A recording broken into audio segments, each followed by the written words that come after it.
Now, with the continued rise in the number of people turning to vegan diets, some health experts are warning it may not be as healthy as it looks. A 2019 Ipsos Mori survey commissioned for the Vegan Society found that the number of vegans in Great Britain quadrupled between 2014 and 2019. But are they choosing the healthy option? Well, not necessarily, according to campaign group Action on Salt. It found that some popular plant-based products contain almost a third of the daily recommended salt intake for an adult. So, has the food industry seized upon this latest trend to profit from ultra-processed produce at the expense of our health?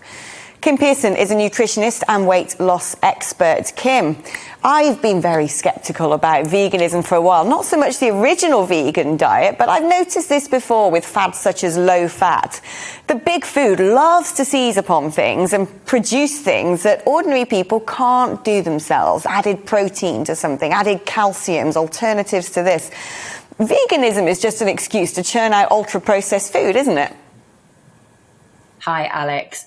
I think to say that veganism is just an excuse for big corporate food manufacturers to churn out ultra-processed food perhaps is a little reductionist, but I certainly believe that food manufacturers have seized upon this opportunity. You're absolutely right. There are so many products out there now that are positioned as vegan or plant-based, and actually we're led to believe that they're healthy, but in many cases they're actually not. They're very highly processed and not something that I would recommend people eat. So why do these manufactured goods pose such a problem? Because frankly, a lot of people who might be wanting to experiment with veganism, well, they probably don't really have the hinterland or the experience to be able to produce delicious, nutritious and filling dishes made of only vegan products. It's certainly easy to go into a supermarket and think, oh, well, instead of buying beef burgers, I'll just buy the vegan alternative. And it makes it easy for us. So it's very easy to just think that there's a very simple swap there. But actually, we're still eating highly processed foods. Certainly, if you want to go vegan, then if you want to go fully vegan, it is very important to do your research and plan your diet carefully to ensure that you're getting all of the beneficial nutrients that you need. I would certainly encourage everybody to incorporate more plant foods into their diet, even if, like you said, even if somebody is not going to go vegan, but wants to start eating more sort of vegan foods, less animal produce, then again, it's not the best thing to simply just swap, the animal version for a processed vegan version. It's really important to make sure that you are still eating whole natural foods. So dishes based on, tins of beans, protein sources like quinoa, nuts, seeds. And nowadays, there are so many brilliant recipes online, ideas on places like YouTube. I think it's so, if somebody wants to start incorporating more vegan food and less animal produce into their diet, then it's worth having an explore and making recipes from scratch. It doesn't always have to be hard work.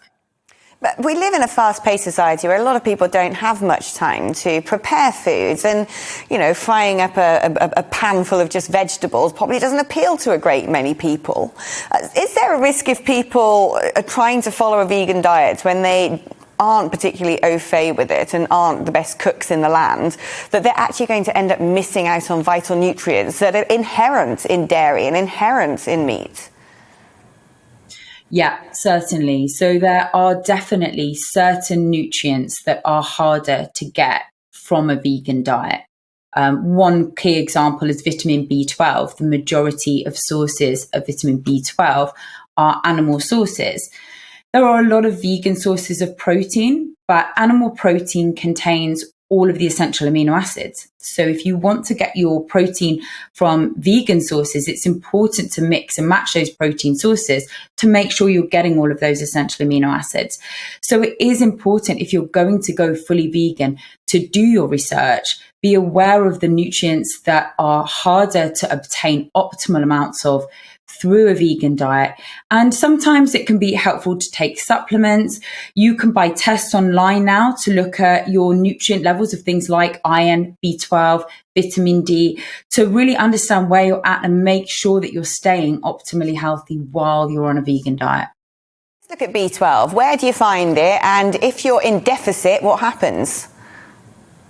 So with B12, the most common sign of a B12 deficiency is lack of energy. So if people suffer with low iron, low B12, low vitamin D, one of the first signs they'll notice is low energy levels. That's the big one. And in terms of sources, things like eggs, dairy products, seafood are sources of B vitamins. And those are all non-vegan. So if a vegan wanted to get their dose of B12, do they just have to buy a packet of pills to supplement their diet, or are there ways that they can build in B12 and proteins?